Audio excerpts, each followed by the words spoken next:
Good evening. I'd like to first apologize for the slight delay in the meeting. We had some other town issue or town business that we needed to conduct before the meeting. But I'd like to call to order the Thursday, January 2nd, 2020 Bowling Green Town Council meeting. I'd like to welcome the public and welcome the sheriff. Thank you for attending. At this time, will you join me in the Pledge of Allegiance? I pledge allegiance to the flag of the United States of America and to the republic for which it stands, one nation, under God, indivisible, with liberty and justice for all.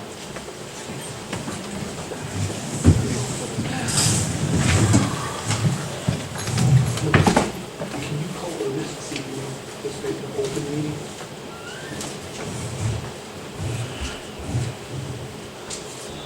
Okay, we do have a quorum. We have, Mr. McDermott will not be here tonight, and we're verifying that Mr. Wright, who is out due to a personal family conflict, if he will be joining us via the phone system. So give us 1 minute to verify that.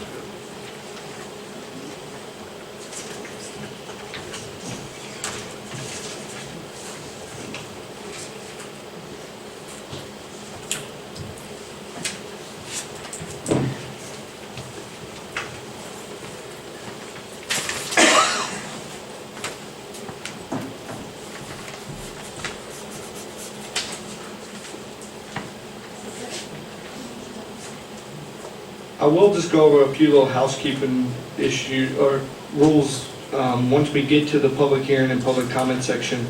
Under the public comments, if you're here to address council on any matter on the agenda or not on the agenda, just limit your comments to 3 minutes and be respectful of council that it will be addressed to council, but they will not respond to any comments. Melissa? Okay. All right, we'll move forward.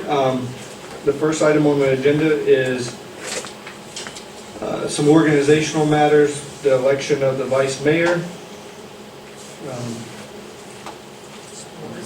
Yeah, the floor is open for nominations at this time. I would like to nominate Mr. McDermott. Okay, we have a nomination of Glenn McDermott. Are there any other nominations? I'd like to nominate Mark Gaines. Okay.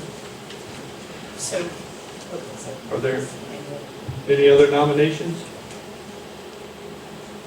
So you vote on Mr. McDermott first, and if there's a majority to elect him, then the process stops. If not, then it goes on to Mr. Gaines. Okay. All in favor of Glenn as vice mayor, please raise your right hand. All opposed? Okay. All in favor of Mark Gaines, raise your right hand. You're slow there, you threw me off. Okay. We all opposed? Okay. Are you abstaining? No. Okay. You're opposed. Okay, so you're good. Okay, so Mark has been elected the vice mayor. Committee appointments are, that's a position that the mayor selects the members of the committees. And, my notes here.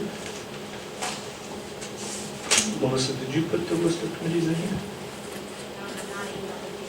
Okay, the committees stayed the same. People that are serving on the boards of the EDA and the Planning Commission stayed. The members of the committees, your role reversed. If you were the lead on the committee last year, you're now a committee member, and the committee member is the lead. And I'll get those emailed out to everybody and get you a copy, Jean, just for your records. Mr. Mayor, does the committee members change at all? Usually, in the past, we would run them for about every 2 years. And this year, being we had people on the EDA and Planning Commission with things going on, I felt it would be important to have that continuity in between.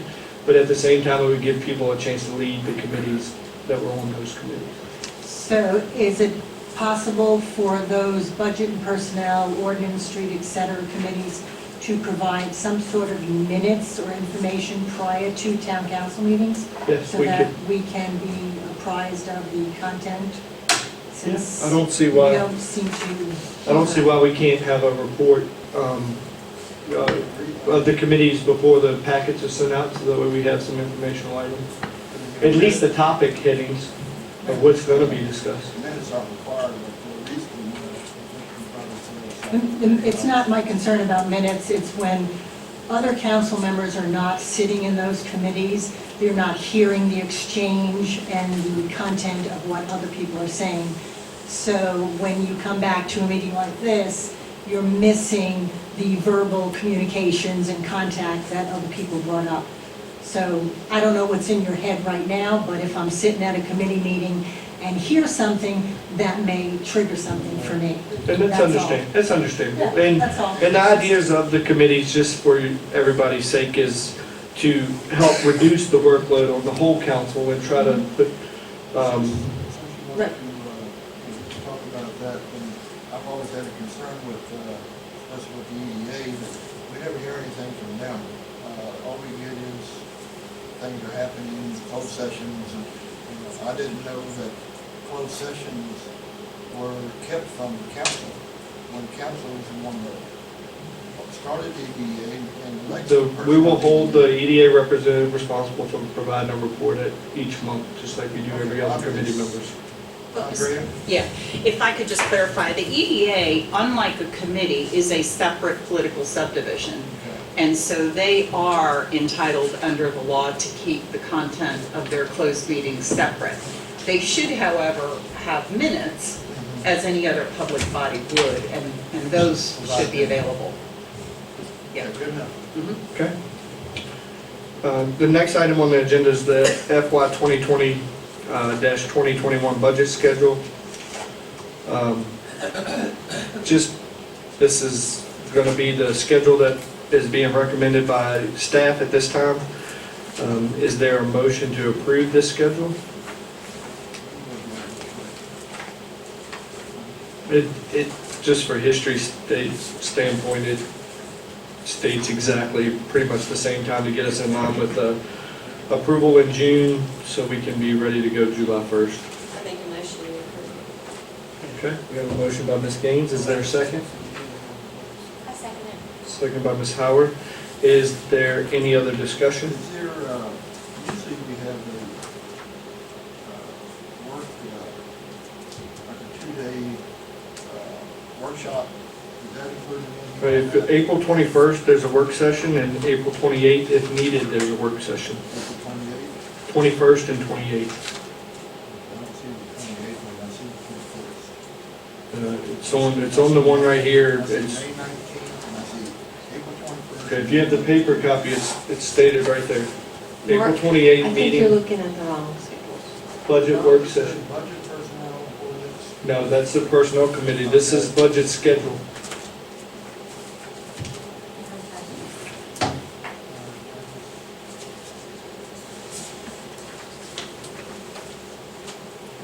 It's clearly stated in the schedule here. Page 10.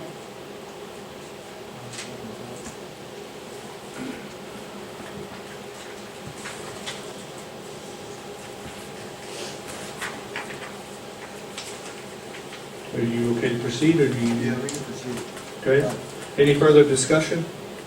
All in favor, raise your right hand. All opposed?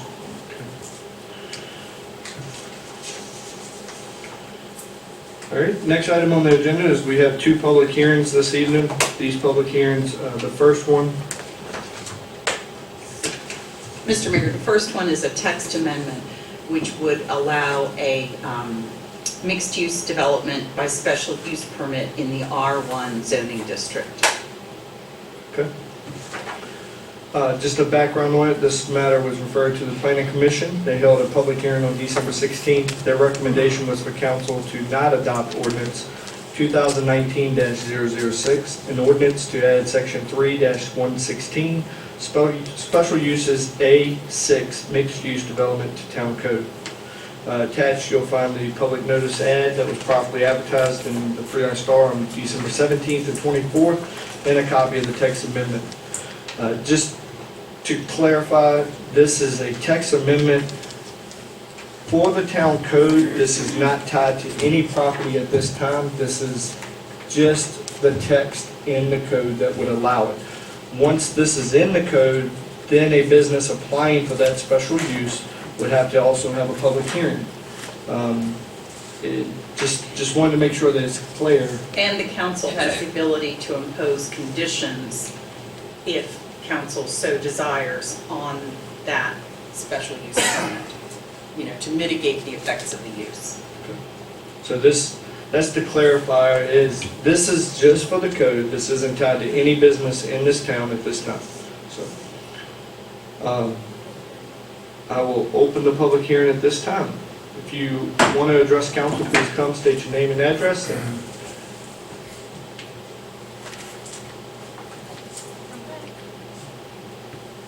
I'm going to myself, make sure I don't take up more than 3 minutes. I'm back again to talk about the same old same. if this isn't regarding the ordinance at hand, you have to wait till the public comments. This is public hearing on the Oh, On ordinance. that ordinance. Okay, I'll be back. You won't get rid of me that quick. Okay, my name is Pamela Weldon. I live at 333 North Main Street in Bowling Green. I actually have a package for everyone. Can I distribute that right now? You can hand it to staff and they can hand it out. I had 2 more, but I'm not going to leave that since Okay. If you have an extra one, do you have one for the I town have two- attorney? Yes, I do. Thank you. Thank you. I got it, thank you. Actually had an extra one. I always have an extra one. Okay, I have a whole thing that, and these are kind of tied, these issues are tied together. So I did attempt to divide this into the 2 issues. So I'd like to say good evening, Mr. Mayor, Town Council members, Ms. Everett. My name is Pamela Weldon. My husband and I, as I said, live at 333 North Main Street. I'd like to thank you for the opportunity to speak in favor of the proposed changes outlined in this evening's agenda. And again, I'm speaking to the first matter before I come back and speak to my matter personally. So in reference to the first matter, the proposed ordinance number 0-21906, allowing mixed-use development by special use permit in the R1 residential zoning district is my primary concern, as I've already filed a zoning application covered by that proposal. A copy of my application is included in your package. I feel the change will benefit all of Bowling Green in several ways. Number 1, growth of small, low-impact businesses not allowed under current permitted uses. I thought there was something going on there. Did you guys catch what I put out already? Okay. Okay, number 1, growth of small, low-impact businesses not allowed under current permitted uses, such as tea rooms, art galleries, and antique stores. Number 2, offer the benefit of potential secondary income to qualifying residents. Number 3, expand businesses in Bowling Green in keeping with the neighborhood and the historical charm of our town. The permitting process is currently in place to assure that any and all future applications conform to the character of the town of Bowling Green and are consistent with the Bowling Green Historical District being on the National Registry of Historic Places. And that's all I have to say on that matter. You're welcome.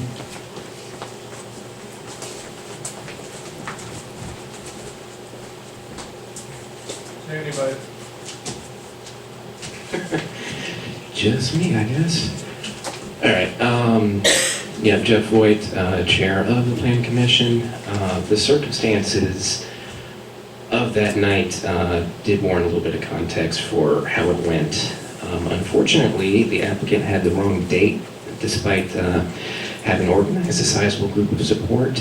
Further, despite efforts to call, she wasn't reachable. We did try to reach out to her at the night to see if we could get her there.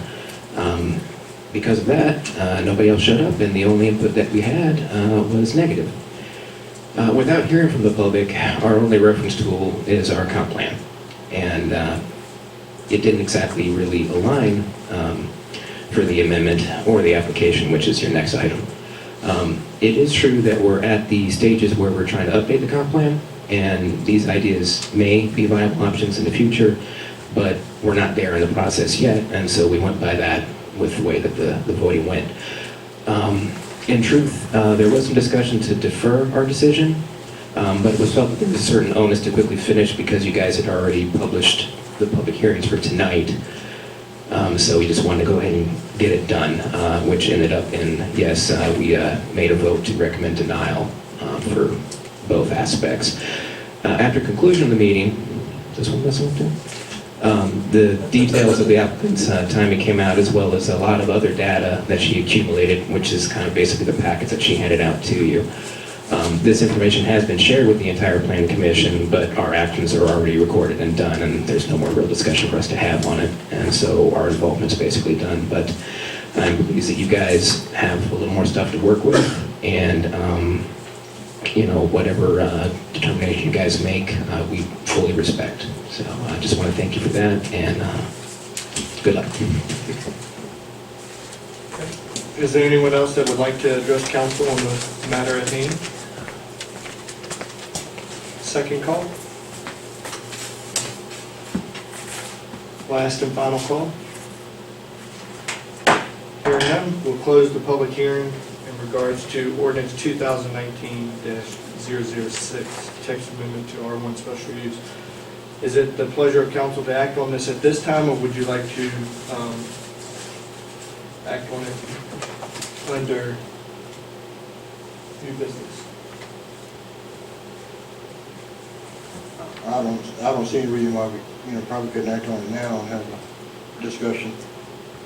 Because we got the applicant coming up behind this, that is waiting for either this to pass or fail.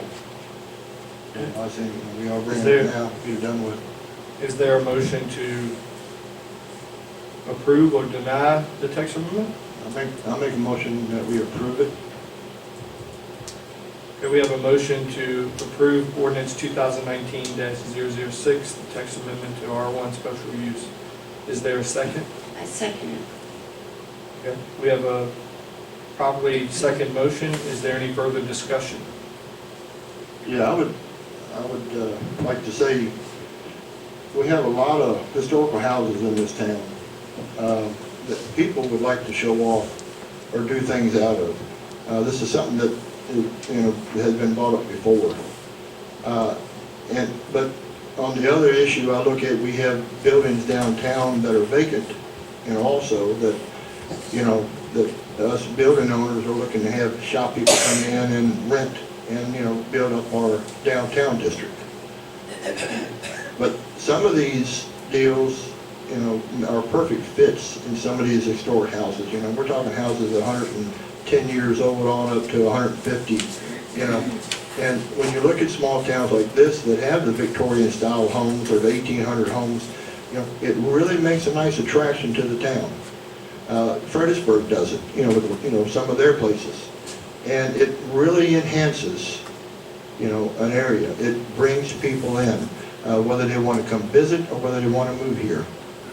So that's one of the reasons why I'm for it.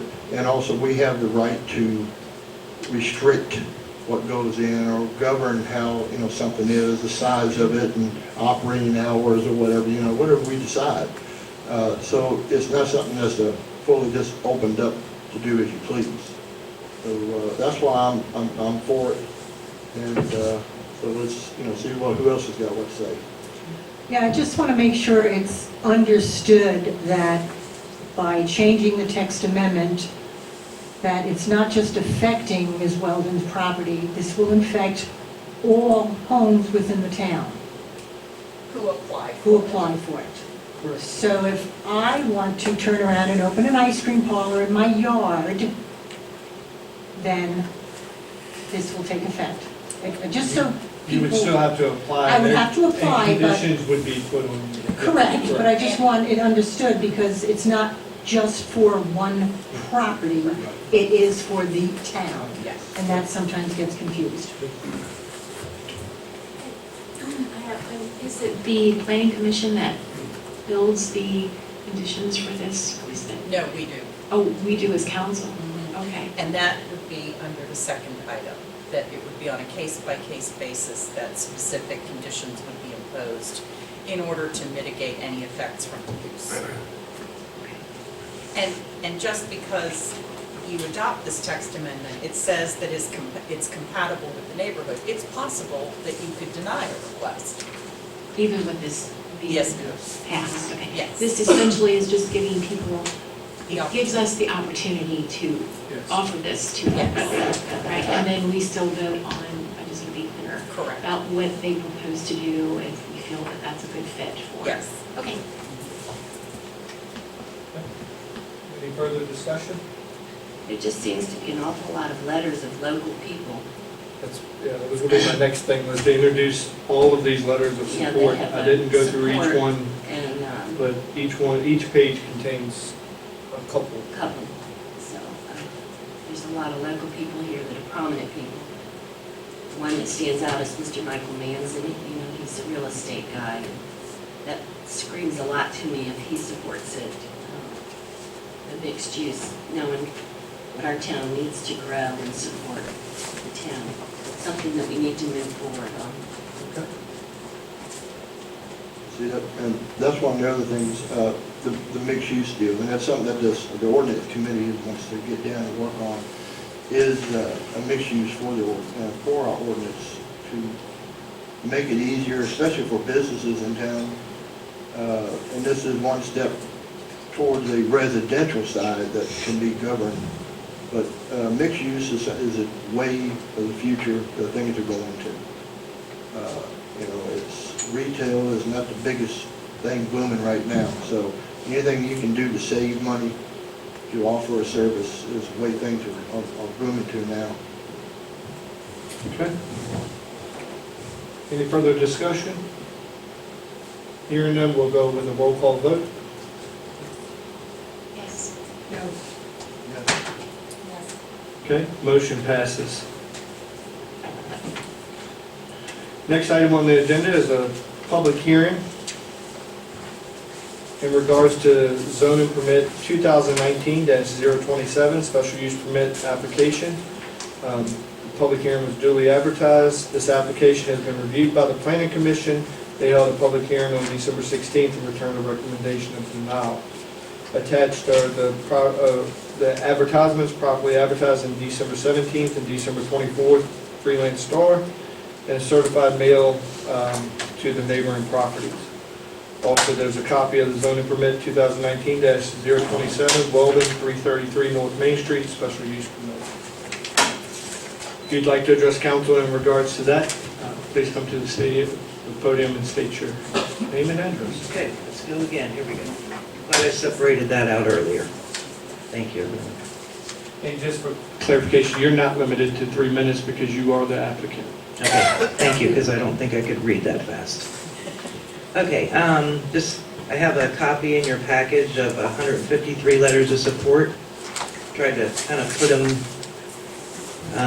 in order of town and then county, but I wanted to mention one thing is that I read all of them several times, and there's a bunch of them in there from people from pretty far away from Bowling Green. My business I run now currently brings people from Leesburg, and Maryland, and DC, and Richmond, and sometimes North Carolina and Pennsylvania. So I'm really good at drawing people in. And I think when I draw them in that they'll shop at other places in our town. Let's see where I was at here. Let me get down to where I was at. Okay, as is to the specific application for my store, I've been in business for 29 years. I own and operated my antique store, Liberty Park Antiques, in historic downtown Fredericksburg for 17 years. Due to an illness in my family, I had to abruptly close my store. 12 years ago, I opened Liberty Park Estate Sales, which I currently still run. My husband and I are looking at our retirement options and would like to open an antique store in the downstairs of our home, located at 333 North Main Street, Bowling Green, Virginia. This will only be possible if mixed use with special exemption for an antique store is accepted and approved. I've been an active member of the community for as long as I have resided here. I served on the Historic Economic Leadership Panel for Bowling Green for 4 years as at the Bowling Green Museum, helping to set up the museum, donating showcases, racks, setting up and providing rotating displays of town and county items. My company has also worked with Glory Outreach, providing clothing, food, and much-needed household items, medical supplies and equipment, appliances, furniture, bedding, and other items. I've also been fortunate enough to assist with local schools, newspapers and education, University of Mary Washington, theater companies, historic trust properties, Garden Week, Bowling Green Harvest Festival, and the Christmas Tour of Bowling Green. My work has been covered in magazines and several local newspapers of the area. I was fortunate enough to be chosen to appear on the popular TV show American Pickers on the History Channel in 2014, showing some of my collections. If granted approval, we intend to convert the downstairs of our home into an antique store, with the section set up as a small museum highlighting my collection of Bowling Green and Caroline County memorabilia. We are currently installing additional parking and performing landscaping on our property. We'll be painting our house and roof and any other small repairs we need to the house prior to opening. These improvements will maintain the historical aspect of our home with minimal impact on our neighbors. We have a large following of loyal customers, and as of tonight have 153 letters of support from people in Bowling Green, Caroline County, and the surrounding counties. I've provided copies in your package. I would like to thank you again for your time and ask that you please approve my request. I feel very passionate about helping Bowling Green to revitalize our historic town that I love. Okay, that's all I have for right now. At this time, I'd like to share a video that Jeff Voigt graciously gave his time to record the day after my meeting that I missed. Good evening. I'm Mark DiPaolo, live on File Road in Bowling Green. Come here this evening asking that you consider the zoning special use permit requested by Liberty Park Antique and Estate Sales. My reason for this include the location is great for this type of business. Liberty Park is a well-established business. The property is in a low-density area. The proposed business will not be a harm to any neighbors. It will not alter the character of the neighborhood. It will not diminish the value of surrounding properties. There will be no environmental impact. Adequate parking will be available prior to opening. This business will bring a variety of people into the community. It will also bring opportunity for various business, especially local restaurants and businesses. I ask that you please vote to pass the special use permit for Liberty Park. Thank you. Next we have Lisa.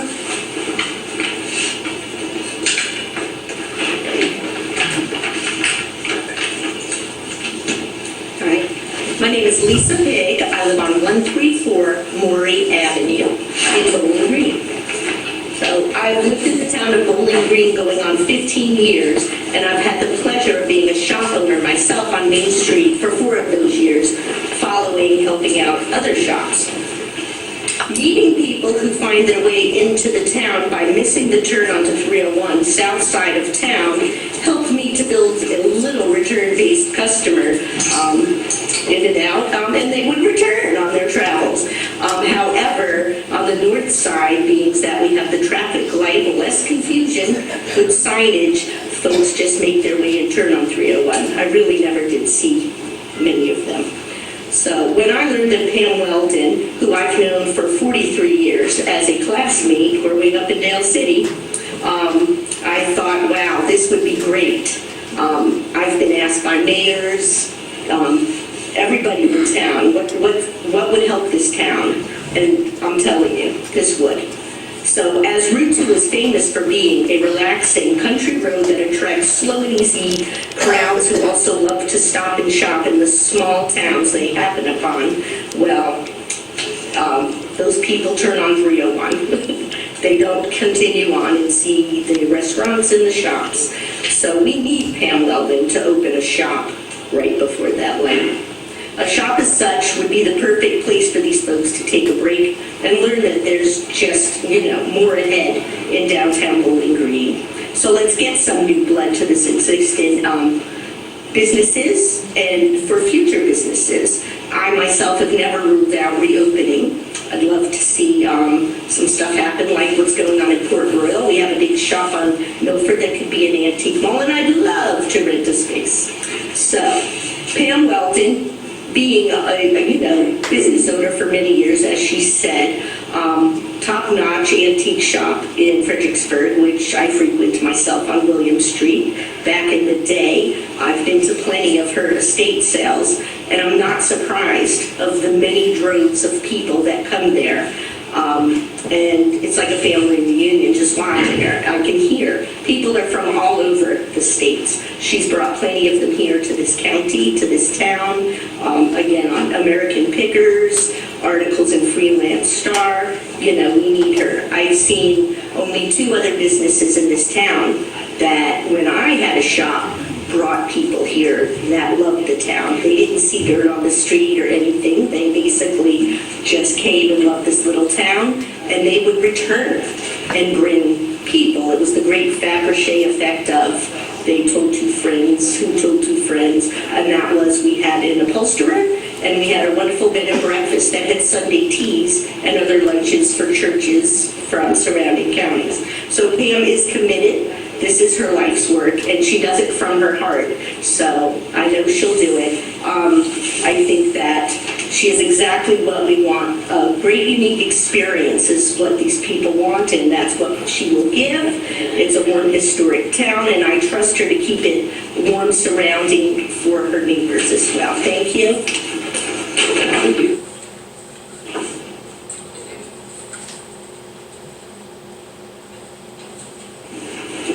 Being Tammy Gaines, 115 East Broadus. Known Pam for about 5+ years. Mark and I have property abuts to her property in the back, but we fully support her endeavors to proceed with an antique shop there at her location on Main Street. It's the interest to the town, and what better welcoming and that would be to see a business thriving right there. As soon as people come in, it sparks their interest and it brings them down to check out the town even a little further to see what's going on. I can feel your sentiments, Sam. Pam, I've sat in your seat supporting our business and been there. And I just believe in small businesses. We should fully support this and mixed use. And the town should be 100% behind her and growing businesses for the future here in Bowling Green. We're on a good track. We've made good progress. Let's keep going and help people succeed. Thank you very much.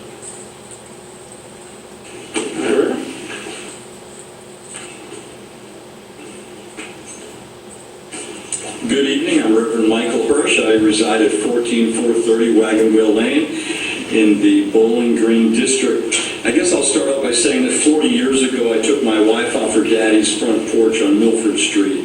So now we're glad to be back in the community. Having known Pam for more than a decade when I was residing in the Fredericksburg area, pastoring there, it was a delight to attend the estate sales in the different locations. We never missed one. We would drive every distance to get there because it was so well done, so professionally set, her knowledge and wisdom. And then when I got to see her on the Antiques Roadshow, and then hear that we had the opportunity to bring that kind of commerce, that kind of value to the community right across the street basically from where we're standing. I thought that's a phenomenal opportunity. You've heard about the low density, you've heard about the prime location, and again, I just want to say that it will produce revenue, it will bring traffic, the word will get out through the antiquing community across the Mid-Atlantic East Coast. She has a tremendous reputation, and I believe it will be nothing but good. I've looked at the plan that she has submitted for improving the property to facilitate such use, and so I want to speak and just say that I am glad to come here today. It's not often I can speak for my wife, but she gave me permission to say that she also, and our extended family, my daughter lives in Caroline County, my son has just acquired a contract on another historic property here in the town, and so we look forward to this. Again, it will bring revenue, it will bring opportunity, it will bring traffic, it will bring recognition. When Pam puts on a show, it goes nationwide. So God bless you, and I pray that you'll bless this and look forward to it. Thank you.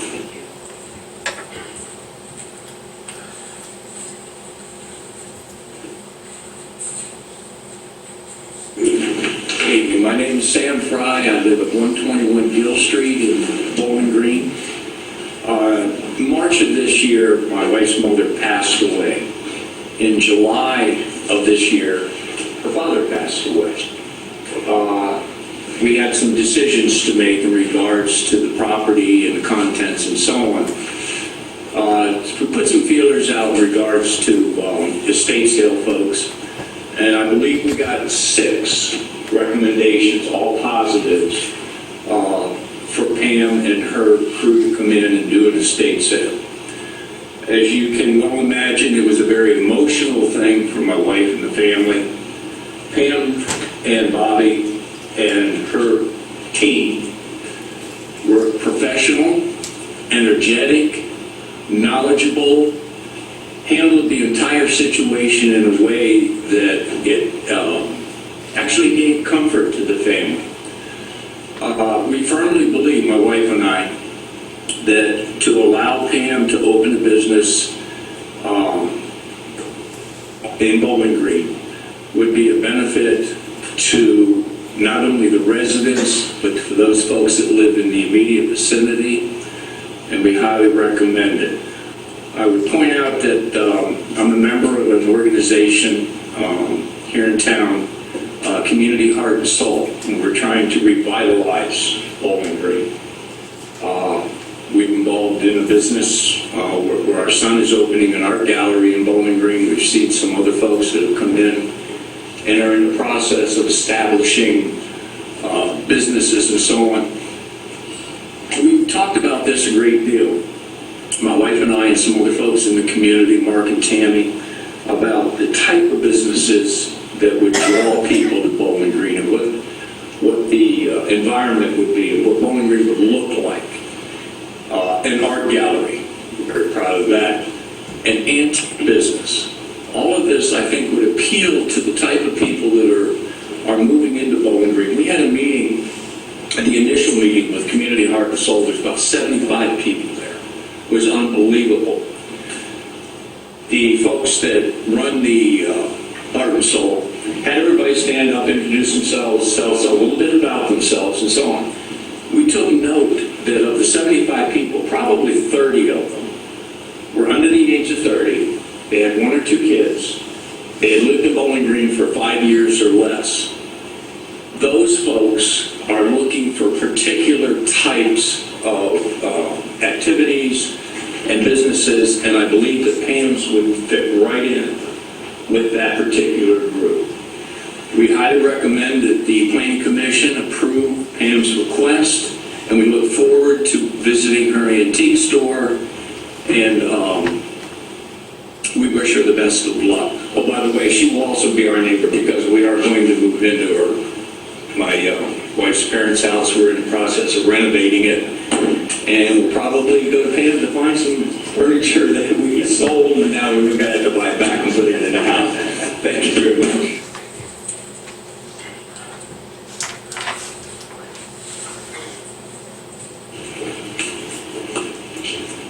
Hi, my name's Glenn Crombie. I actually live over in Milford, but I've invested two properties here in Bowling Green. I had a place on Cedar Lane that my wife and I flipped. We also are the owners of 254 Main Street, where you see all the scaffolding going on. We're upgrading our house. And Pam is doing the same. We're upgrading the equity, property values and all that. And I think Pam's doing the same thing. I met Pam and Bobby through, I guess I was a vendor in the antique business, and I, of course, looking for things, had to go to a couple sales or two, and Pam's sales were pretty fantastic. And since then, we've become pretty good friends, and I've actually been in the house, and I've got to peek at some of the stuff she has. Bowling Green could use this. Everybody else has talked about, I don't need to reiterate what's already been said, but I would like to point out, it is the first place you see if you're coming in from Fredericksburg. Bang, right there on the left. It's already got the pool across the street, quads, and it's certainly it's not residential. I mean, it doesn't seem like it would be a bad thing to have a little commercial business right there, add to the flavor of the town. Anyways, Pam, you try, maybe.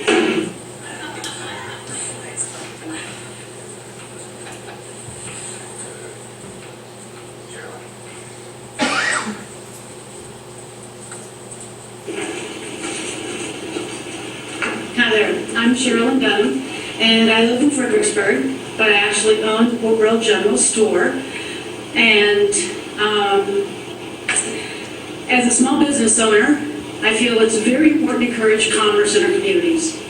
A guy named Bob Green has remodeled 2 buildings in Port Royal, one of which I lease, and have turned it into a very prosperable business. One where Glenn used to be one of my vendors, who got the stuff from Pam, which is awesome.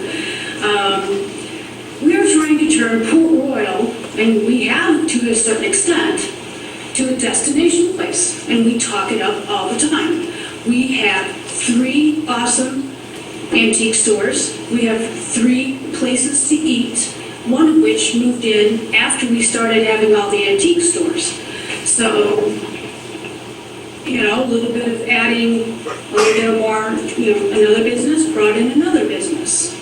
Allowing Pam to have her small shop will attract business to the area also, I feel. Please let her, do this. And I don't see any reason why not.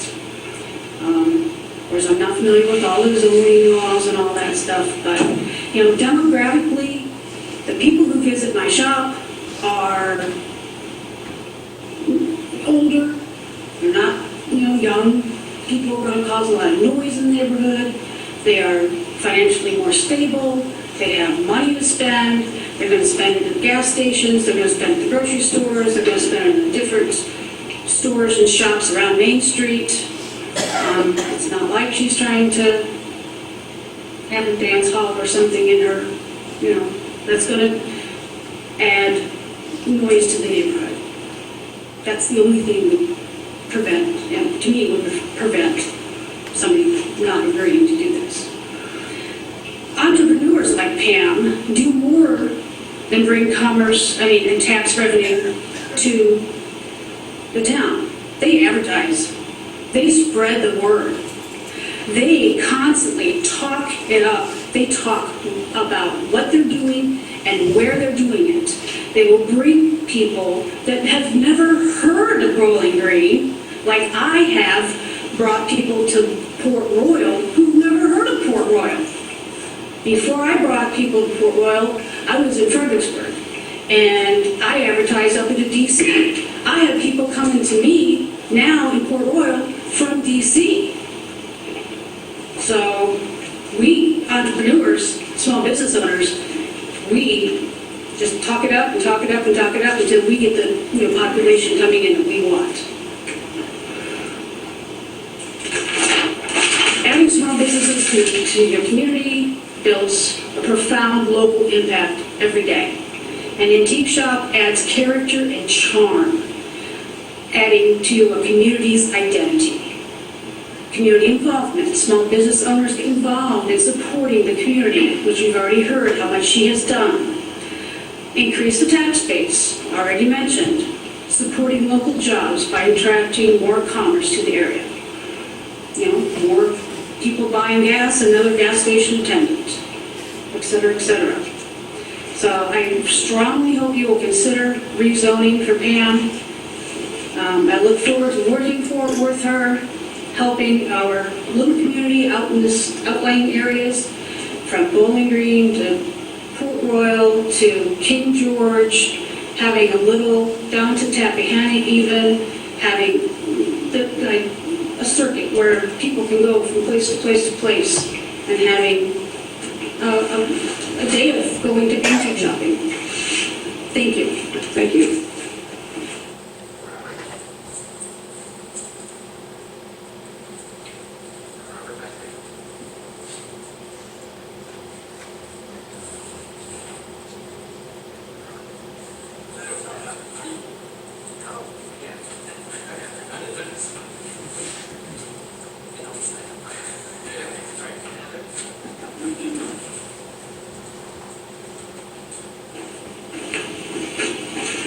Hi, I'm Heather Button, and I've lived in the area on Mattaponi Trail in Shermansville for the last 15 years.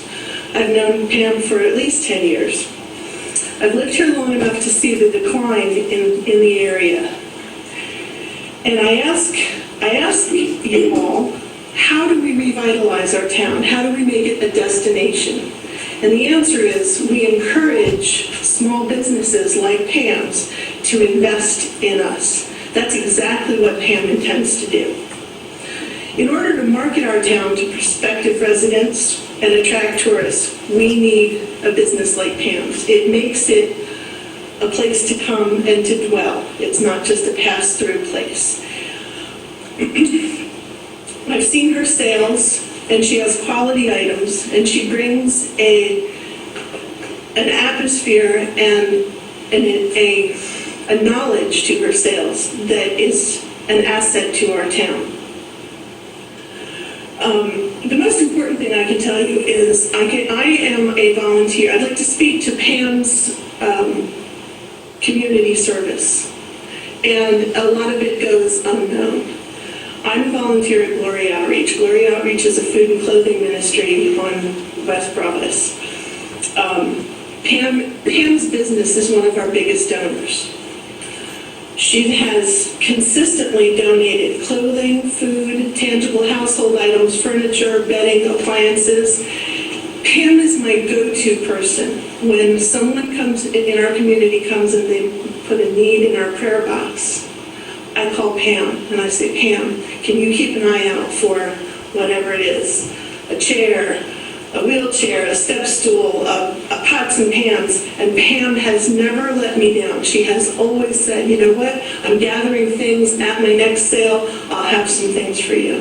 Pam has been a relentless contributor to Glory Outreach and one of our biggest donors, and I thank her. Lady Pam, thank her. She's my go-to girl, so that's the most important thing I can say.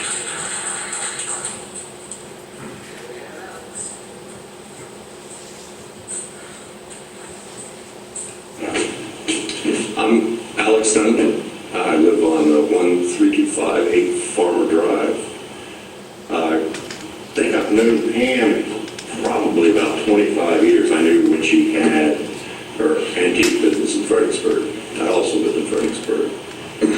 And what I can say about Pam is that she's extremely conscientious, ambitious, hardworking, just an overall good person.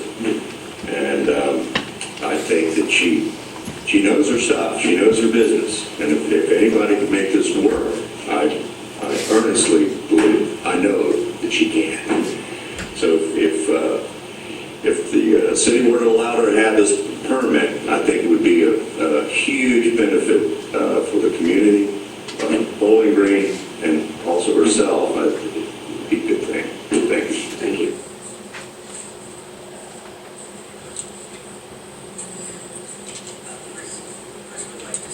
Come on up. Hi, my name is Chris Colonna. I live in Spotsylvania, Virginia. I've known Pam for about 10 years. I totally support trying to get her special use permit for the antique shop. I've been impressed with her knowledge of antiques, putting together her estate sales has been amazing for me to watch. If you've never come to one of her estate sales, you really should. I think it would be a huge asset to Bowling Green to have her open an antique shop. I know probably some neighbors might not want that, but people that are going to shop at an antique shop have disposable income. They're not riffraff. You're not getting sketchy people coming. It would be limited hours, so there wouldn't be late night if that's maybe something they were concerned about. I apologize, I do not like public speaking, so anyway, I appreciate your time in allowing me to be here, and please vote yes and support Pam. Thank you.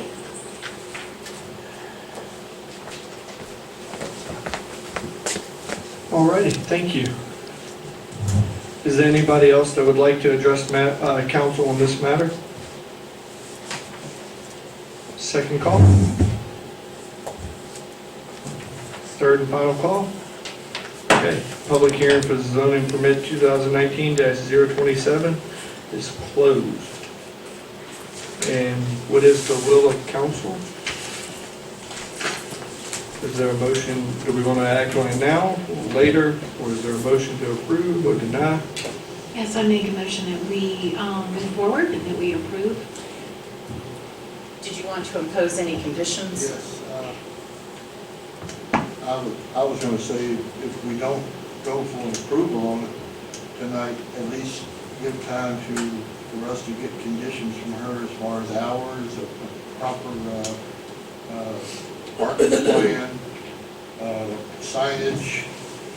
The property needs to be cleaned up and painted up, looking nicer. I mean, we need to, instead of just automatically saying yes tonight, get some other conditions to us so that we can set our conditions, because we really don't know what we want to set. So your request is that, that town staff work with Ms. Weldon to present a set of conditions for approval at next month's meeting? Yes. Okay, and that's a motion? Well, we already had one down there that had started off, but we hadn't had a second on it yet. If we don't get a second on that, that's what I would like to do. I mean, we can get some conditions or not. I feel like we should vote on giving her the, to move on what she's asking to do, to give her that freedom to have her business there. So if we're going to do, look at conditions, I feel like that's a broader picture personally. I feel like we need to look at conditions what everybody's doing in town and not just her. So I'm not sure that I can answer that question. The conditions in this special use permit would be specific to her property. So Because for, it's a special so use for, permit, you're for saying. example, when, Okay. I'll use the Mark and Tammy, when they presented for the Little Wedding House Chapel, we provided different things that they couldn't do or could do that we felt could be detrimental to her neighbors, things like that. So Okay. that's what we take into consideration, such as hours. If we approve it as is, there's no way we can go back and say, when she's running it at 1 in the morning, that we could stop that. Not saying you would, but that's how we. Can I speak for 1 minute? Can I have 3 minutes or something to address this? Just 1 second, let council finish discussion. Okay, and I'll withdraw mine. I would support Mr. Gaines's thought of having ironed out detailed conditions. Yeah, I mean, I definitely feel like we need to add some conditions. I just didn't realize it's only, I have a vision for bigger, what, just this particular stuff. I do too, and I almost, went with your motion, but I just, it just seems like an open box for her, you know. It sets a precedent Yeah. that we don't want to set. Right, and if we don't do it for her, then others come in and say, well, you didn't do it for somebody else, so he's right. it sets a And me precedent. saying that doesn't say that council doesn't support this. We just Right. want to support this in a manner that's regulated. I know, it's still a sheet before you. Okay, I have a motion. Is there a second? Repeat exactly what does your motion say, Mark? The motion. I'll make a motion that we have time to work with Pam on conditions for her request for applying for the tax amendment of rezoning to allow her to have an antique shop. The request is to defer it to next month to allow Right. for conditions to be detailed. And I ask how or who's meeting on that? It would be the town manager and Ms. Weldon. And then council can modify them next month as well. Just like Mr. Bayer stated, when Little Wedding House was adopted, we had a list of things such as parking, hours of operation, occupancy permit, Recordation. yeah. So that all needs to be outlined.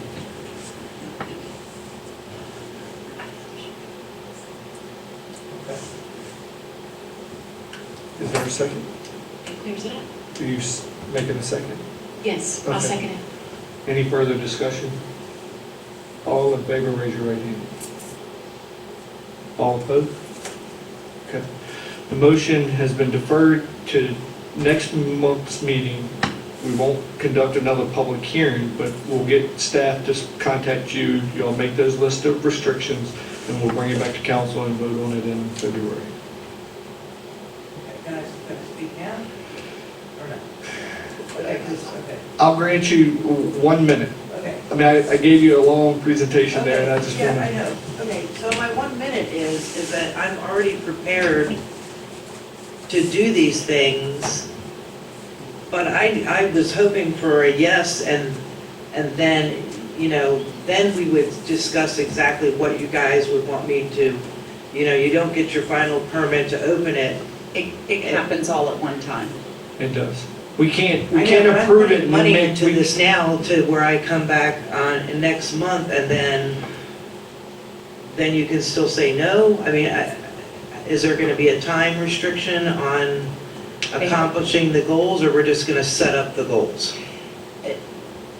Under the law, the council has a year to act on this application, and so Okay, I think that they've indicated a favorable intent.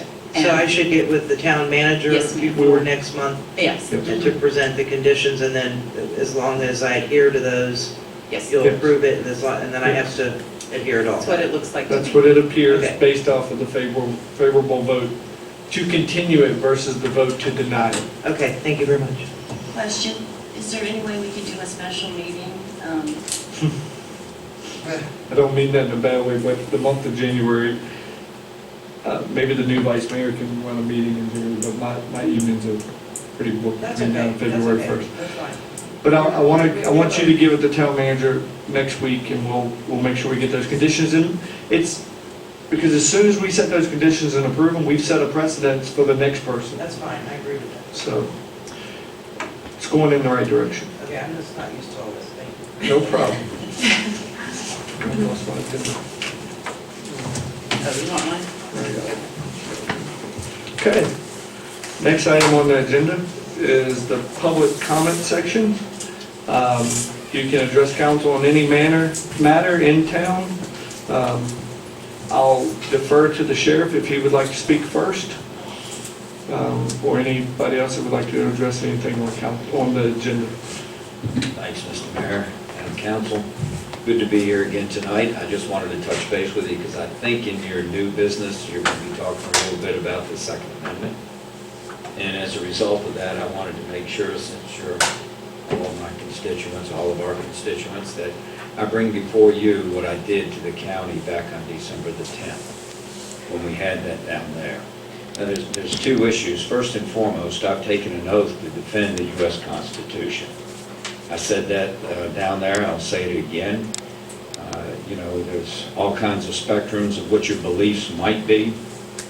But I've looked at it for 44 years, and it appears that, you know, to me, people kill people, not guns. And to take somebody's weapon away from them for good, hard-working citizens are entitled to that. Whether you agree or disagree, I know that those that are not law-abiding citizens are going to get guns. And in order to protect yourself, I think you have that right.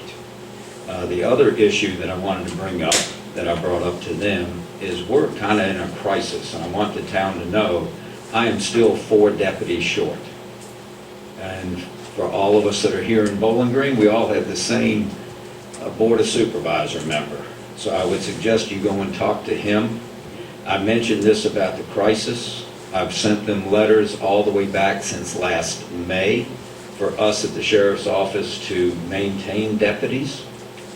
It all started with back in 2007, and I'm not going back 12 years, just the fact of a retirement system. And all of us that have been here in Bowling Green know that there's only been about 6 or 7 people that's retired from the Sheriff's Office. I've been here for 40 years, and that's pretty heartbreaking to me. And Mrs. Beasley is here, and her husband was the first one that I've had the pleasure to, you know, look at retirement. And back then, I guess most of the agencies went to a 1.85 multiplier. We're still at a 1.7. So we can't retain people. And the crisis that I'm seeing is we can't even compete with them for a salary. I know you all pay double taxes, but I want you all to understand where we're coming from in the Sheriff's Office. Our starting salary is only $39,000. King George is up to $46,000.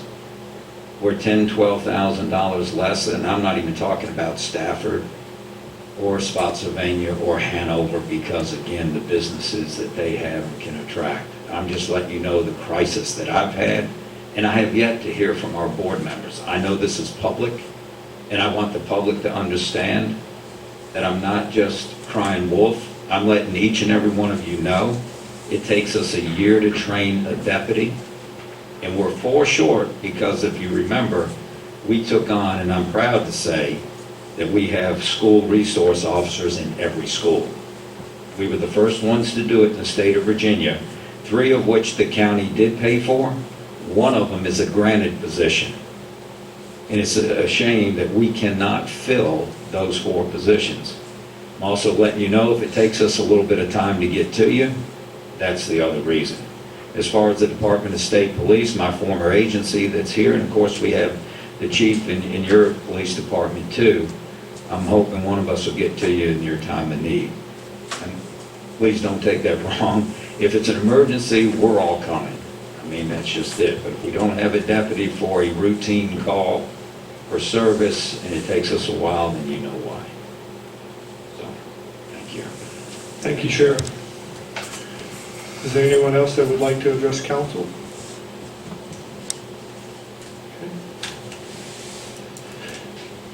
Okay. Is there anyone else here that's here for the matter of the Second Amendment resolution? Okay.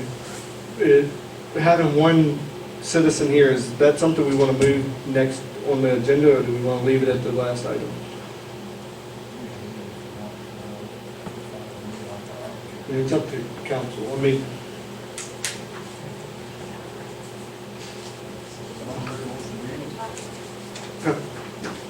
the only reason I asked that is, you know, if we have somebody usually come for a reason, then we move that to the front of the line just out of respect.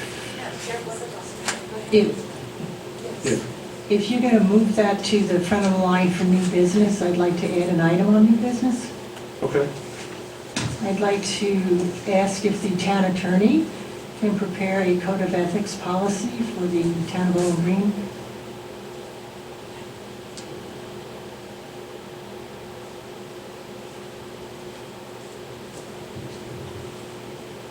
Yes, that would be a great idea. Okay.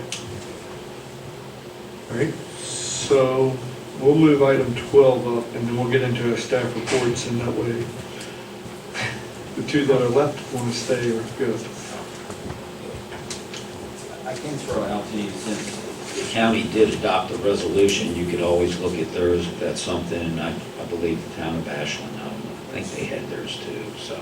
This one that we brought forward was one that county. So the copy in here is the one we gave. Yeah, and I'm confused. Explain to me, why are we voting on it if the county has already passed it? Well, you are actually incorporated, you're a town, and if you wish to do that, just like the town of Ashland would be in Hanover County.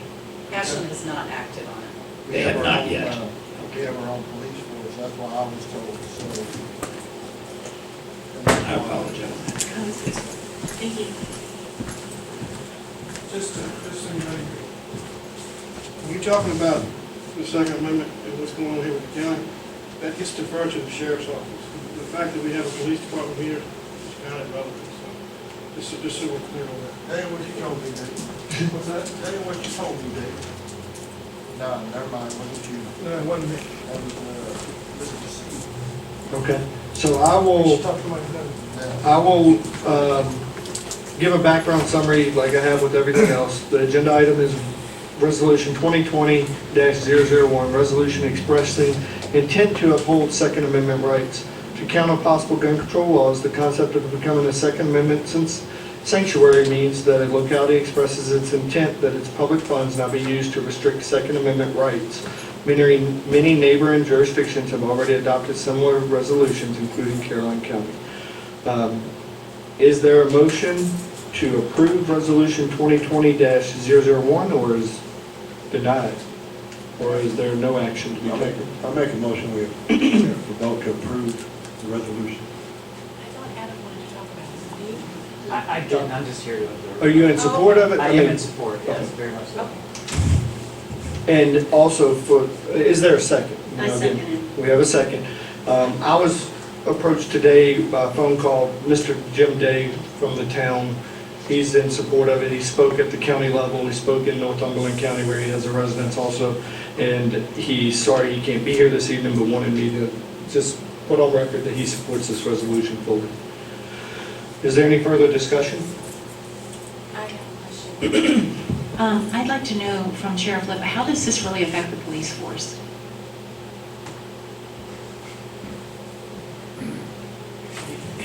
In all honesty, it depends on what, I guess, the governor and them are going to come out with when we're up there talking about us as law enforcement supporting the Constitution.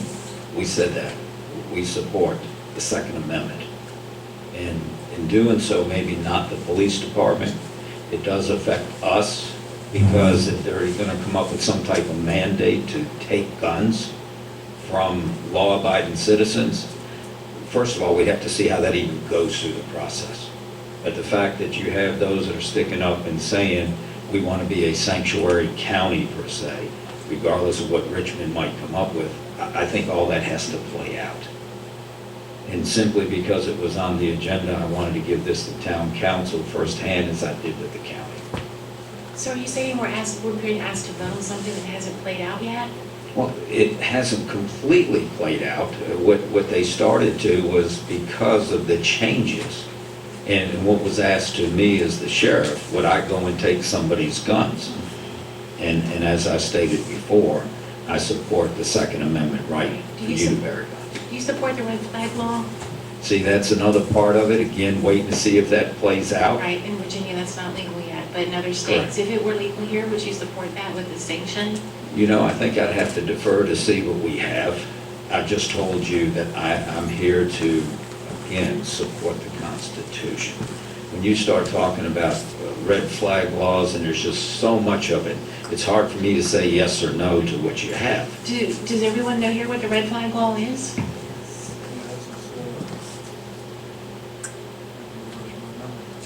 It's actually, Yeah, you have to refresh my memory, I learned of it and had it's seen if you it. have a mental illness. Right. And there have been like complaints, or you have put stuff out on emails saying that you would threaten someone with your gun, then they would call law enforcement, and they would go before the judge, and the judge would actually have to look at, review everything and decide if they would say, please go take this person's gun.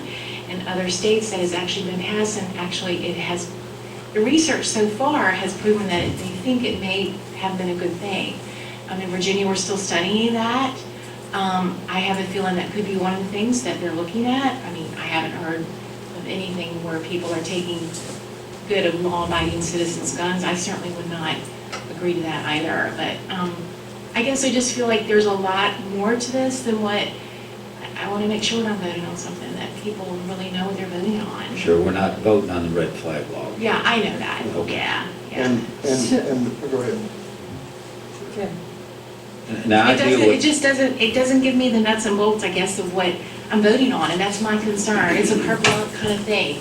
It's like when we're looking at Pam's thing, we're like saying we need some guidelines here, and we're taking a stand on this, and we don't really know what the guidelines are, unless I'm confused. well, I'm not here before you to say this is what you need to do. I'm just letting you know. I know. what I see. I'm looking to you because I know that you have such a great reputation and that you know law, and I guess that's why I'm asking you these things. Yeah, well, you know, when you talk about some of the situations you have with mental illness, and, you know, we Yeah. can debate the gun issue both ways. Sure. I mean, I can almost say, if you look at it, look at automobiles and people that drink and then drive. Right. We're not getting rid of cars because some people chose to make the wrong decisions with it, so it all depends on where you're going. Maybe that analogy is not as good as what I would like for it to be. But whenever I look at concealed weapons permits, because I have to do the background check on everyone, and we're supposed to have that when it comes in there dealing with mental illness.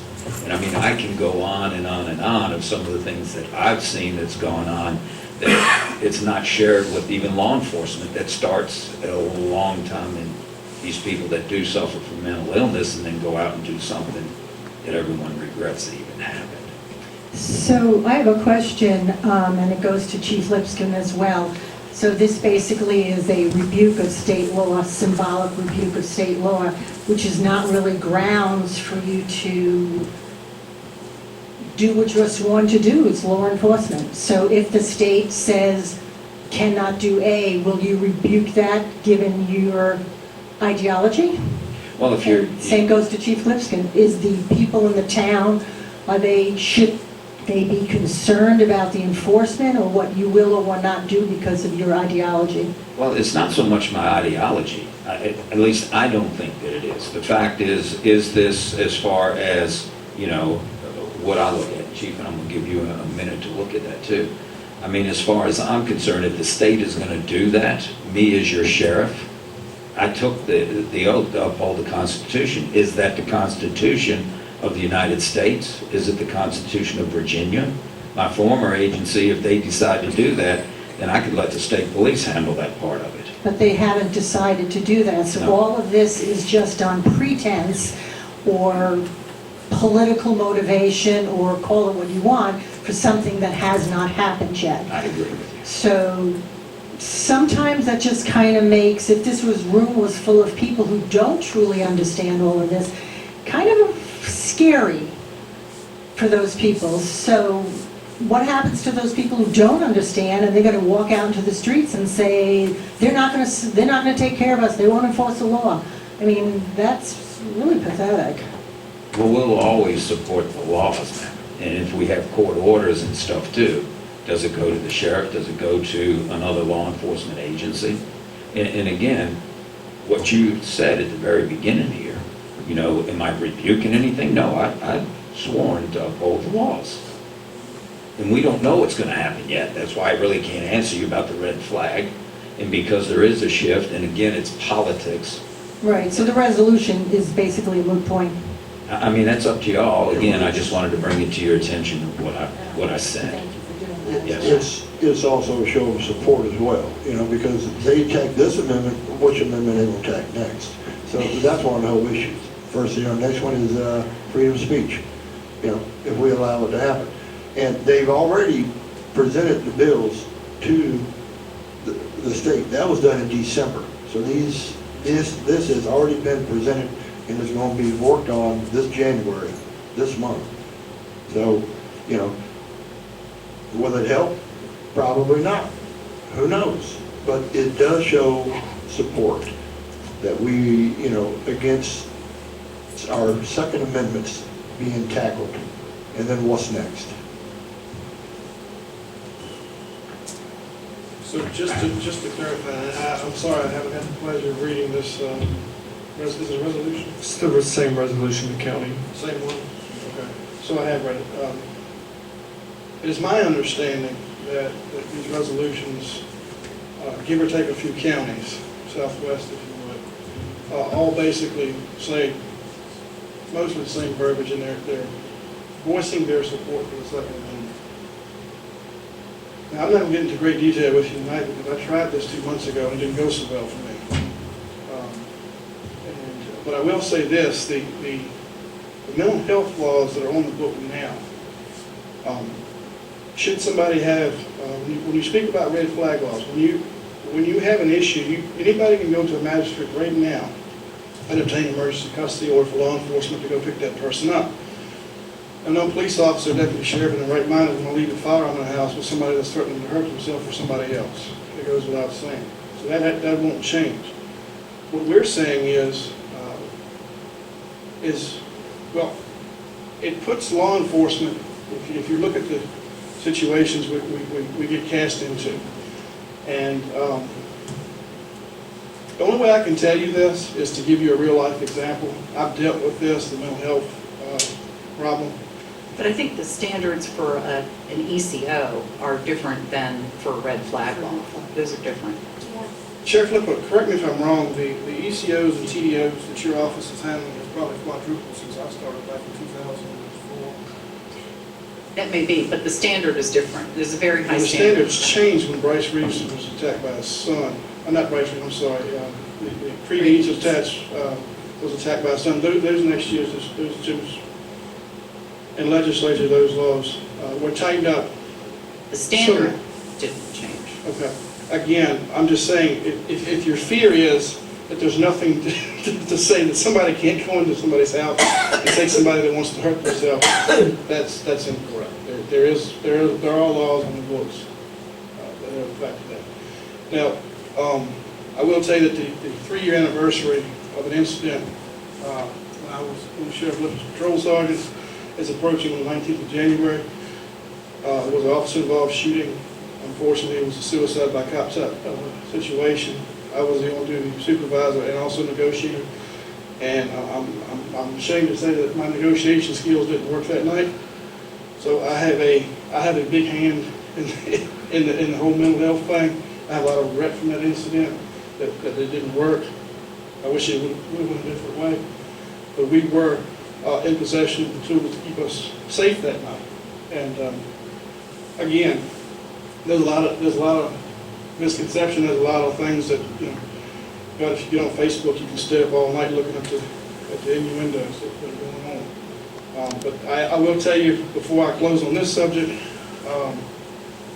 there is a very real fear by law enforcement officers about going into people's houses that have firearms and the rhetoric that is being stated right now. And I don't think that the town of Bowling Green or Caroline County or any other agency wants to go to somebody's house and speak to their wife or husband or their children about these matters and say, this is what happened. And we were two hours into the new year. 2 hours. And a Texas deputy sheriff was shot to death on a traffic stop. 2 hours. It was the quickest line of duty death we've ever had in recorded history in this country. So we've got a lot going on. And we just, again, I asked the same thing I asked a couple months ago. We just like the neighbors.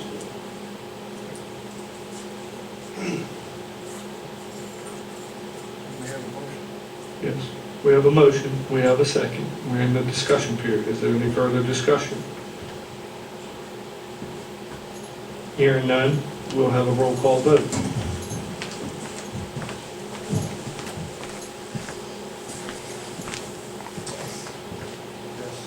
No.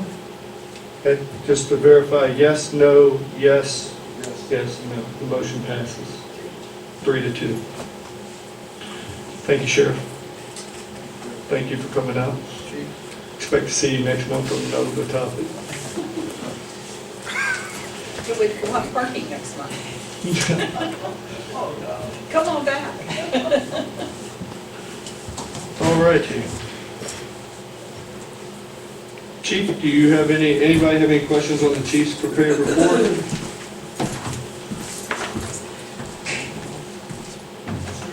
see you've been getting a lot of people speeding through town.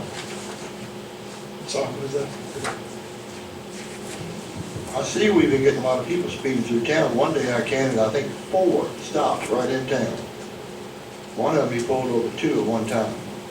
I can't speak on it. That's a good thing. No, that's what I'm saying. Yeah. You know, we're Yeah, hitting them, and it's, I had one lady come up to me and say, you know, the cops are running business out of town. I said, how do you figure that?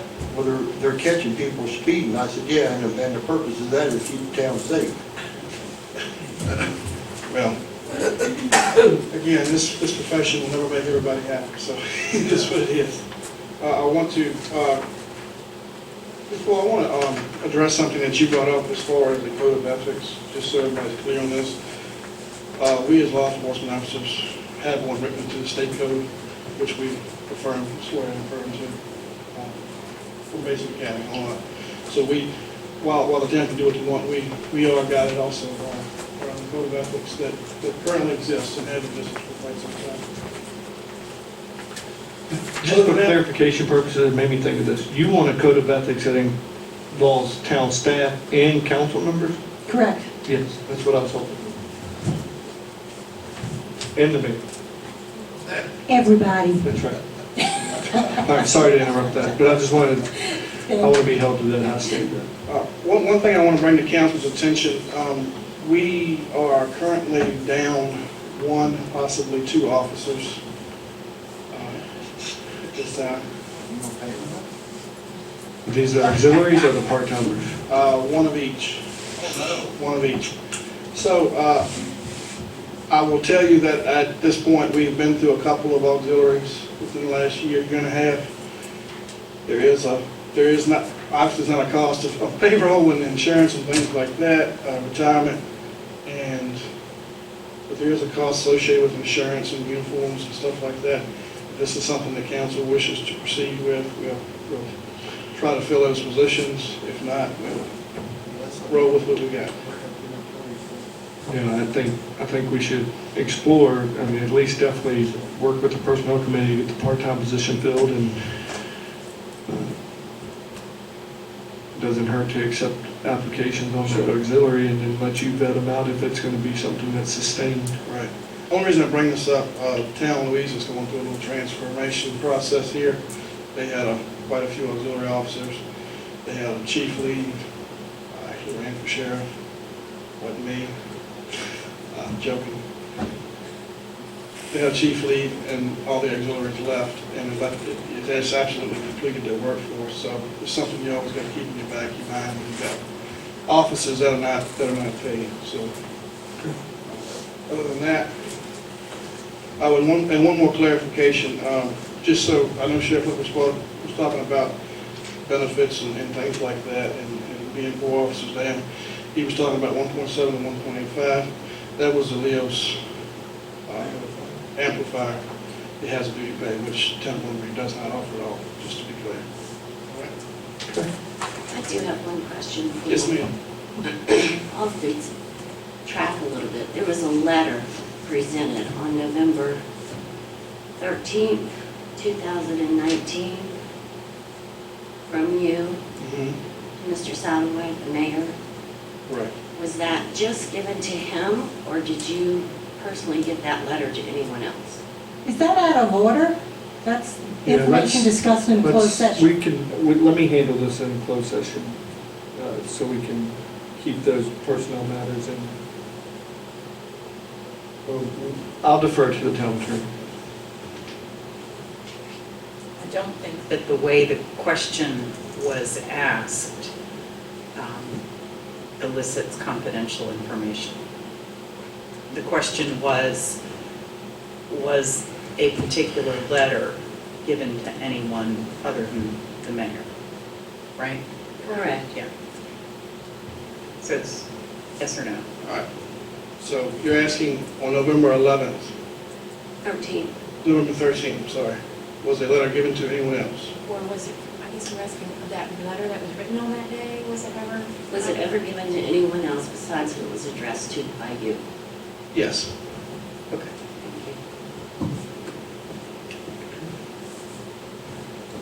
All right. Any other questions for the police chief? Next item on the, thank you, chief.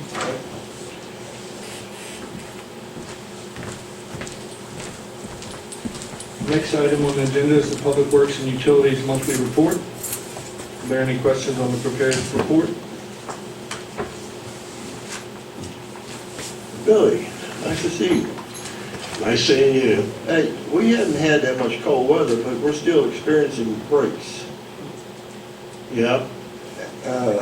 Outline that, are we in, because I think one or two of them may have been in areas that we normally don't have breaks in. Well, are you talking about the sewer or the water? No, the water. Like we had one down here on Travis in Virginia, or whatever that is. Lacey. Lacey, yeah. I mean, are we hitting on, are they in our bad area lines or our good line area on our map? Well, no, even if you have, good lines, there's still a possibility to, have leaks. It's, I'm not for sure how long those lines have even been there, to be honest with you. It's the first one that I've experienced at that area. I had one today at, on Elm Street, but that's not unusual for. In front of my house? I think so. Yeah, probably so. That section line's pretty bad. Yeah. I didn't know how many there. And then we had some sewer issues, over on the courthouse in Enos, I think, Did they fix that lateral that fell in? Right on courthouse, they went in there and they will cut that out? Yeah, I had it cut out, but I mean, it's not a permanent thing. It's just buying us time. Buying time, okay. Yeah. But,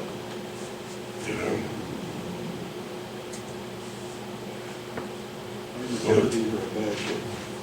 Yeah, we're moving in the right direction, but it's just. I defer to that comment.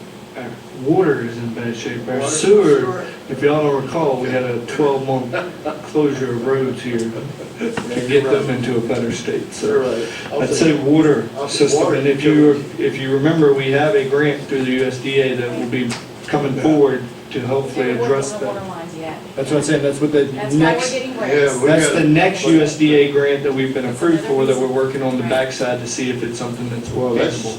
That's only $1 million some odd grant, the rest is $4 million that we gotta pay a low interest on, right? We only get a grant for $1 million to do the engineering studies and. I believe it was $4 million grant, 3 million, I'm sorry, 4 million loan, 3 million grant. Right, okay, It was well, 7 million. but it is a $4 million loan, so it was $3 million on the front side grant.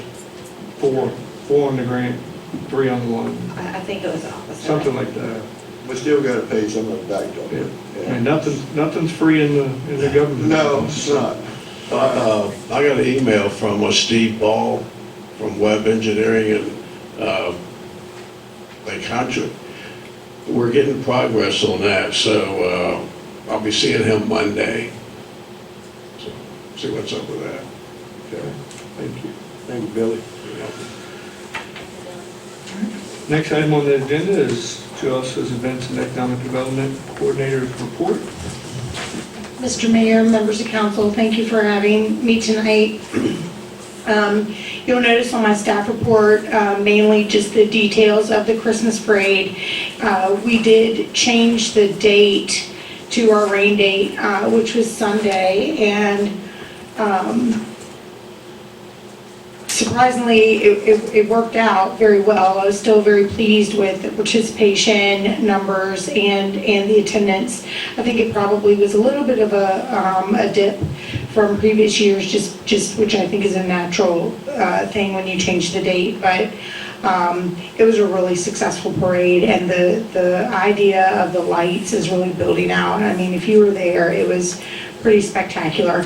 I'd like to thank Councilmember Deborah Howard as well as Mr. Otis Wright for kindly judging, volunteering their time to judge the parade this year. Thank you so much. Moving on, the big news this last month in December was the donation of 109 Courthouse Lane to serve as the Economic Development Office for town. So we had a ribbon cutting ceremony on the 10th of December. I want to thank everyone for coming to that, and I'd like to especially thank Councilmember Gene Davis for generously donating centerpieces as well as glassware and tablecloths for the event and helping to enhance that. We worked with Atlantic Union Bank's marketing and public relations department on that event and got some considerable great positive press for the town of Bowling Green. Their press release was picked up in Richmond Biz Sense, which is a subsidiary publication of the Times-Dispatch. It was picked up in Virginia Business Magazine as well as the Freelance Star. So we got some really good PR from that. I also want to thank the town treasurer. We've worked together to finally get the deed recorded, so that's done. Councilmember Davis is donating an office desk for me, and I've also been working with the county, with the county administrator who has donated some file cabinets for me as well. The next steps, worked with Public Works on doing a walkthrough and just kind of assessing the building. Anyway, very much looking forward to getting in there. It might take a little bit of time. Interior decorating is not something I'm schooled on, but I'm gonna do my best. And I'll take any advice that you all have. Finally, the events calendar for 2020 will be presented to you all at the next month's meeting. I will say that I think that given my full-time staff position with the town, it is my feeling that economic development and revitalization of the town will take a little bit of a higher priority for me. Not that it hasn't always been a priority, but I think that it'll take a little more of a higher priority. Of course, I will still continue to do the events that we all know and love. However, I do see my role a little more, weighing a little more heavily on the economic development focus.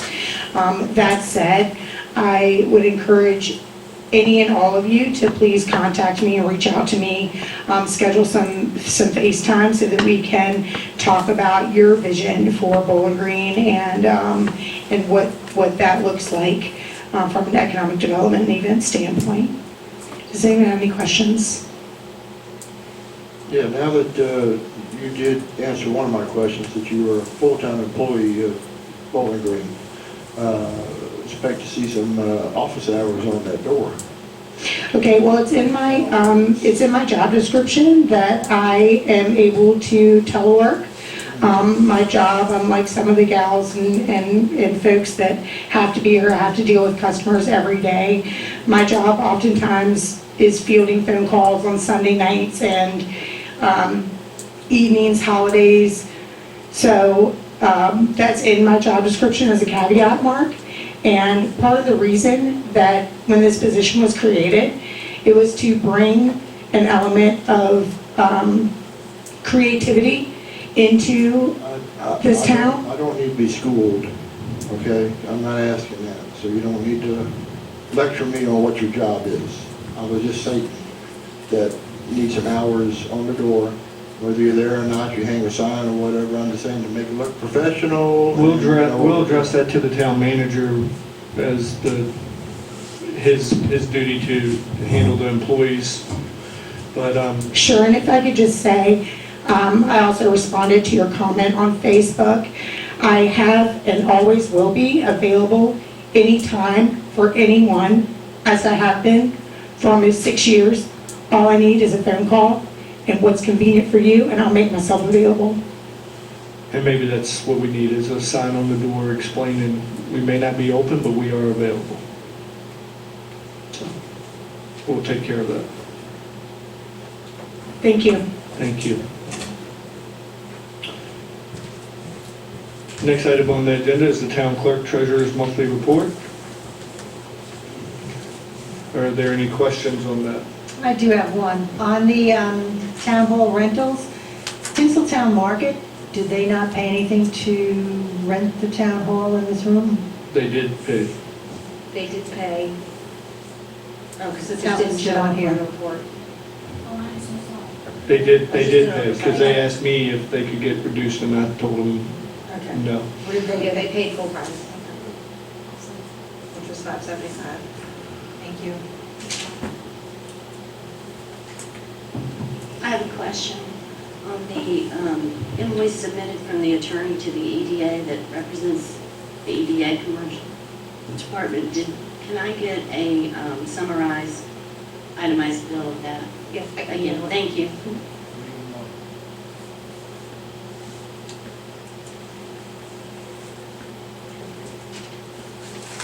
I just want to point out the VDOT crosswalk sketches on there that was being asked about last meeting. I did talk to David Beal, and he provided this, so. And we're not eligible for the flashing signs. We don't meet the right criteria. I'll say this in a public meeting, I still haven't found but one time that we've met any requirement, and that was for our flashing speed limit signs, and that was hit or miss, so. If other localities have the issues to meet those VDOT requirements, I'm not sure that I want to live there, because it's got to be really bad. Yeah. If anybody's ever been down to Montrose, they have a little flashing sign there at that Angelo's restaurant. I don't know if anybody's ever been down there, but And you push the button and you it push the flashes. button and then it operates the crosswalk. Yeah, we have it down at Food Line. Food Line, yeah. But we don't have it on Main Street, that's the most popular I asked area. about why Food Lion could have it and we couldn't, and it has to do with that being 35 miles per hour there. Yeah, I mean, it's, 45 there, about 40. there are so many requirements that VDOT requires that it makes it tough for us to do any of the speed control issues that they have. Melissa, does that pertain even if the town supplied it? Yep. Yes. Yeah, Yep, you gotta have a place to put it. It's VDOT Right away. roads. Just like we had proposed adding those flapper signs in the middle of the road that say, no, be aware, like Fredericksburg has. Our streets aren't wide enough. I don't know how that goes, but our only alternative is to take over maintenance on our streets, and I'm not sure that we can afford or want to do that, so. Yeah. Now, I did notice if you're talking to VDOT, and I've had people complain to me about it. VDOT was out there working on the signal out there at Milford, Main Street, and Chase Street. And sitting at the crossways on Milford and Chase, that light has gotten extremely long now. So now we're getting back to people maybe wanting to keep bypassing down Maury because that light has really gotten long now to sit at. I've spoken to David about that as well. They Yeah. sent an engineer out, and he said that is a censored light. It's not timed. So I can let him know it's still not working right, but they did fix the original problem, Okay. which was sitting at Chase, when that was last month, when that was brought up that light was too long from Chase towards Milford. That's when they were sent out. But he did tell me that's a censored light. I remember that, but then there's still something that sensor has to be on the time when it gets, it doesn't automatically, so okay, I'm gonna change. If we can hit the sensor, it takes a while to change. I'm just having a look. Okay. All righty, is there a motion to approve the consent agenda? I make a motion to approve the consent agenda as recorded. Is there a motion, is there a second? A second. Okay, we have a motion and a second. Any further discussion? All in favor, raise your right hand. Motion passes. Under new business, we moved the resolution forward. We've noted that we would like a code of ethics prepared. Council member reports. I'll speak on the two here. These were, I I was asked by Glenn to add these to the agenda. The policy on the firearms, the town attorney's already looking into that. And I already did. okay. And the development of architectural review board, I would like to table that until Glenn's back next month so I understand what his thought process was behind it, to make sure that we're not putting any unnecessary stress on our staff that's already shorthanded, until we get the town manager back and up on everybody back on their feet where they need to be. So I asked that we would move the development of an architectural review board to next month. As you know, we already have trouble fielding the EDA and the planning commission, so finding volunteers for all these boards, it's getting harder and harder. So I'm not saying no, but I'd say I would like to see us move that next month so we can understand what his thought process on that is.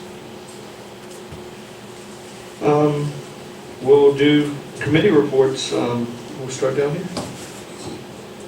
Utilities committee, but we didn't meet. It's Christmas Eve. Yeah, and the budget, we didn't meet. But you're getting ready to be hot and heavy here soon. Yeah, we'll see. Okay. I will speak about the EDA as far as the economic development. It was a pleasure being at the ribbon cutting. It was a very nicely held event. And the members from Atlanta Union Bank spoke very highly of how professional it was handled. And they were very complimentary of us asking for the property and also excited to see it be put to good use. So thank you, Joss, and all of the volunteers that put that on. It was very nice. We didn't meet for the personnel either, but just, I don't see it in the packet here, but just to say, I guess everybody got their email invites for the Army Garrison, the annual get-together with all the officials on the January 24th, I believe it is. If you didn't get your email, then, yeah, but you got to do your RSVP on there. But I didn't see anything in the pamphlet about it. Mark, I did not get it. If you would forward it to me, and that way I could share. Okay. It is the 24th, 6 to 8 p.m. Yeah, I'll forward it to you. I think I got it somewhere in one of my email accounts. Okay. I have a question, but let me know if I'm out of order. So on the personnel and some firearms issue, what was that about? Just having looking at adopting a policy on firearms in town vehicles. So we have something better in writing on what we will allow, what we won't allow, and to protect the town from firearms in the town vehicles. Just reviewing that policy. But we actually don't have a policy, and Mr. McDermott's question to me was whether or not we could have a policy. Gotcha. And the answer is yes. However, employees are able to have a weapon in their private vehicles as long as it's secured. So we had that happen, is that what? I don't know. Okay. I just looked it up. I don't know. You're talking town. Yes, sir. in town vehicles. Town vehicles. Okay, is there anything else for the good of the order? Is there a motion to adjourn? I'll make a motion to adjourn. Is there a second? Second. We have a motion and a second. Any discussion? All in favor, raise your right hand.